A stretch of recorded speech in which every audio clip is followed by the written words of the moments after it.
అండి, welcome back to Sri Lakshmi kitchen. ఖర్జూరంలో విత్తులు తీసేసి కొద్దిగా వాటర్ పోసుకొని నానబెట్టుకోవాలి 10 నిమిషాలు. జీడిపప్పు పలుకులు వేసి వేయించి పక్కన పెట్టుకోవాలి.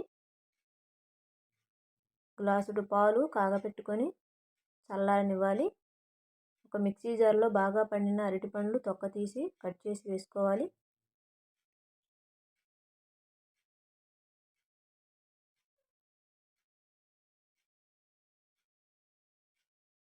వేయించిన జీడిపప్పు వేసుకోవాలి. నానబెట్టిన ఖర్జూరపు కాయలు నీళ్ళతో సహా వేసుకోవాలి.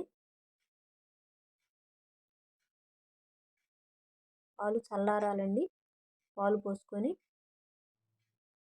మిక్సీ పట్టుకోవాలి. ఇక్కడ నేను చూపించిన విధంగా పట్టుకోవాలండి. కొద్దిగా గట్టిగా ఉంటే ఇంకొంచెం పాలు పోసుకొని పట్టుకోవాలండి. జ్యూస్ రెడీ అయిపోయిందండి. జ్యూస్ వారం రోజులు తీసుకోవడం వల్ల రిజల్ట్ మీకే తెలుస్తుంది.